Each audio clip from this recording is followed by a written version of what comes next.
expired lab change. They've been growing in labs for so long that they've got a reduced ability to cause disease. Now, if you were to spill a whole tube onto an open cut, could you get a skin infection? Maybe. If you were to drink a whole tube, which you're not going to do, or you can have diarrhea, maybe. Okay? But just opening the tube, they're not going to magically fly out and give you strep throat. We don't even have a strep throat organism in the building. Okay? So, I don't want to see anybody open tubes going like this, like they're germs flying out. Okay, that's not happening. So they're lab tamed, they have a reduced ability to cause disease, and you're going to be wearing gloves. Over here will always be all 4 sizes. They're latex gloves. So if you've got latex allergies, let me know so I can get my trial. I've got a couple pair today that you can use, but it might be a good idea just to buy your own box and bring them with you and all that. Yeah, it's okay. I've got some today you can wear. But let me know so that we can take care of that situation. So you're working with gloves on the whole time. If you feel like you didn't spill anything on them, then those gloves can go right in the regular trash. If you know you have a spill of bacteria, then they need to go into the biohazard bags, the orange bags, these little plastic things. If there is a spill, how we clean it up is with bleach. We've got all these dropper bottles of bleach over here. You just squeeze them and bleach squirts out. And it's about a 10% solution. So it will stain your clothes if you get it on your clothes. Be careful with that. Thank you. So any kind of spill, put that on it, let it sit for a few minutes, wipe it up with just regular brown paper towels up here by the sink, and then those always go in the biohazard bag if you clean up the spill. The trash that's in these bags gets autoclaved before it's thrown away. So we'll make sure it all gets sterilized. Also, it's a good idea at the end of lab when you're all done to take that bleach and squirt down your table and wipe it down in case there were any little spills. We're leaving the place clean for the general biology students that are just working with plants. And we don't leave bacteria on the table for them. Alright, so that's just some general safety. Also, sort of on that general safety guidelines, in order to work with bacteria, we've got to sterilize equipment. And for that, we're going to use Bunsen burners. So we're going to do a brief rundown on how to properly use a Bunsen burner. You're not going to be tested on this other than to make sure you don't set yourselves on fire. Okay, so you don't have to take any strenuous notes on this that I'm going to ask you later. You just need to know how to do it. So we've got 2 styles of Bunsen burner. I like this one better, the bigger one. It's got a grid on top that gives lots of little places for fire to come out, divides it up into little teeny sections. The other kind is sort of like a donut, where all the gas comes out in a ring and then there's a hole in the middle. So on this kind, the fire only comes out of the ring and the edge. Either one works. They've got a gas tube attached to them. You're just going to make sure that's secure, rock it back and forth, make sure it's good and tight. Then the other end is going on your gas jet. They're on the 2 opposite ends of the table. You're still working in your groups of 4, right? Dividing your group down the middle. You got to put this on the gas jet, and again, you're going to rock it back and forth until it's about halfway on. We're not trying to get it all the way up to the top. You'll never get it back off. Okay, so halfway is good as long as it's secure. The gas jet, if it's 90 degrees to the tube, if the handle's 90 degrees, that's off, which they all should be.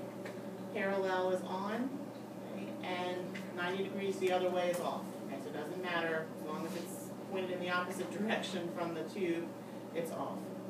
There's also an emergency shut-off valve in the front of the room here. Sometimes I forget to turn it on. Okay, so if you're having trouble lighting your Bunsen burner, ask me, hey, is the gas on in the room? Or if there is some sort of emergency and you've got fire, that will kill off the gas to the entire room if there's a problem. Alright, so you've got it on, the tube attached, the gas is off. You need to make adjustments on the Bunsen burner itself. This type, there's a screw at the bottom, and if it's screwed all the way up, the gas, even though it may be flowing through here, is cut off right at that point. And so if it's screwed all the way up, there's no gas coming through. You need to open that 2 or 3 turns so that gas will actually flow through the Bunsen burner. Okay. Got the same sort of screw on this one at the bottom. If it's screwed as tight as it will go, then no gas is going to come through. You want to open it up a little bit so that gas will come through the tube. The other adjustment that you've got on these is for oxygen. In order to have a fire, you not only have to have fuel, you need air. So this type, the whole Bunsen burner tube will screw all the way down, where all you see through these little windows are threads. If you see nothing but threads, there's no air getting through. Even if the gas is on, you're not going to make a fire. Okay, so you need to unscrew that a good 3 or 4 turns so that some air can get through there. And that's just a place to start. You want to make those adjustments before you try and make fire. On this type, there are windows. You just rotate the body of the test tube. This one doesn't want to rotate. There we go. To open and close those windows. Wide open. You've got lots of air. You can close them down about halfway. So you want to make those adjustments. Alright, so once you think you've got it all set, these, by the way, are in a drawer conveniently labeled Bunsen burner, right, on your table. Also in that drawer, you'll see a box of these. They're strikers. There's a flint inside that makes a spark. Okay, so make sure you get a good one when you pick them up. Sometimes the flints are pretty low and they don't spark well, so make sure you've got one that sparks. And then it's got a little cup shape. Because once we turn the gas on, we're going to hold this over the Bunsen burner so the gas collects in it, and then squeeze hard to make a spark, and it should catch on fire. Now, if you're scared, if you're worried that you're going to get a great big fireball and burn yourself, and you're standing back here doing this, you're going to get what you're worried about. You're going to have a giant fireball, I promise. Because in order for this spark way over here to catch that on fire, gas has to have filled this entire space. So you're going to get much safer, much smaller fire if you're right over top of it. So don't be afraid, and if you are, I'll come help you. I'm telling you, if you do this, big fireball. Okay. Also notice I've got everything flammable gone, right? There's no paper around here. There's nothing that's going to catch on fire. You've got long hair, it's a good idea to pull it back. So you've made all this adjustment, now we're ready to try. Turn the gas on, you should be able to hear it. It takes a while, you get that big fireball. If you spark it more than like 3 times and it doesn't light, cut the gas off and make more adjustments. I don't want it to be this tall, right? This is too big. So the screw at the bottom makes it smaller. I'm screwing it back in toward the tube so that it's shorter. Same adjustment on this type of Bunsen burner. The other thing that we want, besides about a 6 to 8 inch flame, is for the whole thing to be blue. This yellow stuff at the top is not very hot. Blue fires are the hottest. So we're going to open the air up. The more oxygen there is, the hotter the flame, the yellow goes away. We've got a decent blue flame here. Is it that little, or we just can't see the rest of it? It's going to about right here. See, I can't even see all of it. Yep. Okay. Yep, which is the thing that you need to be aware of, especially because your benches are lower than mine. This is a good counter height. Your tables are at sitting height, so it's easy to lean over. Now you got to be aware of where the fire is when you're standing up next to those jets. Now there are 2 blue flames. You see this little inner one that's a light blue color, and then there's the darker blue that goes up here to where you almost can't see it. The hottest part of this fire is right here, at the very top of that inner blue flame. That's where we're shooting for. Okay, now if I had used this type of Bunsen burner, every one of those grids would make a flame just like this. So we'll have lots of little teeny flames. This gets hotter. Things will go faster. That's why I like this one better. Okay, so if you can, use one of those. All right, so this piece of equipment I've got here is in your top drawer on the left-hand side. And you've got some that are a straight piece of metal, and some that are like this that have a loop on it. I know you probably can't see that from where you are, but there's a loop on the end of this, like a bubble wand. Kids blow bubbles, got a little loop on the end. This is called an inoculating loop. So inoculate like this, inoculating loop.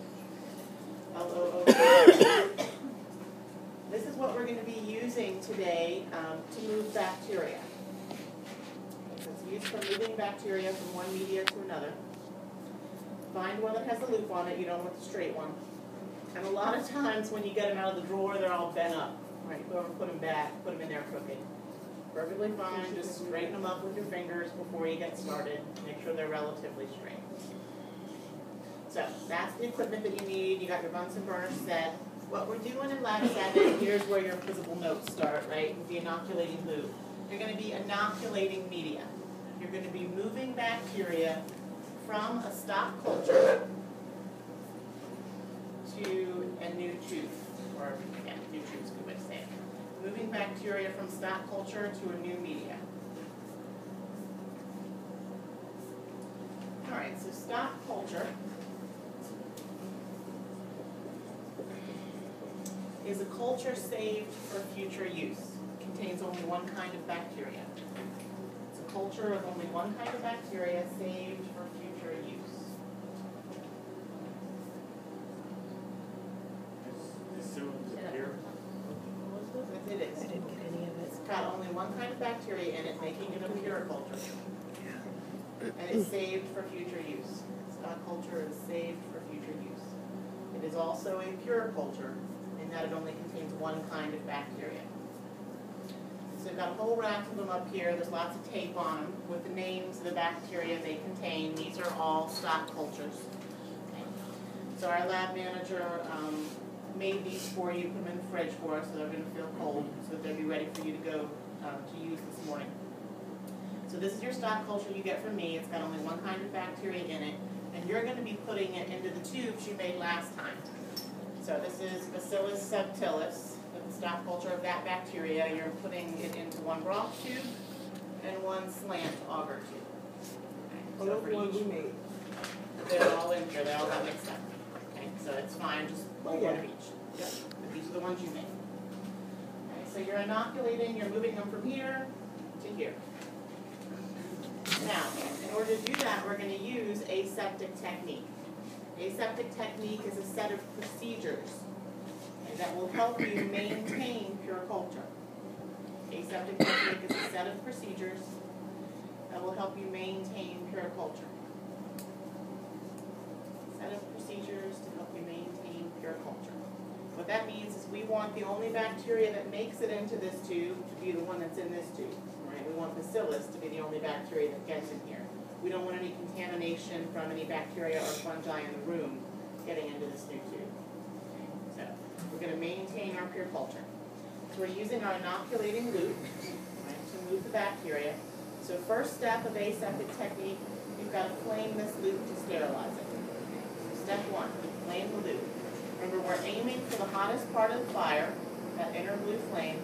You want to hold it at a 45-degree angle and hold it still, starting at the back of the wire until it turns bright orange. And once it's bright orange, you can start pulling it forward. Make sure the next section turns bright orange. Keep pulling. You can probably see the loop a little bit better. Make sure the whole thing's bright orange. Okay, so that's flaming the loop. Once you do that, you need to give it a couple of seconds to cool down. You immediately stuff this into the stock culture, it will sizzle, you'll be killing bacteria. Okay, so give it a couple seconds to cool.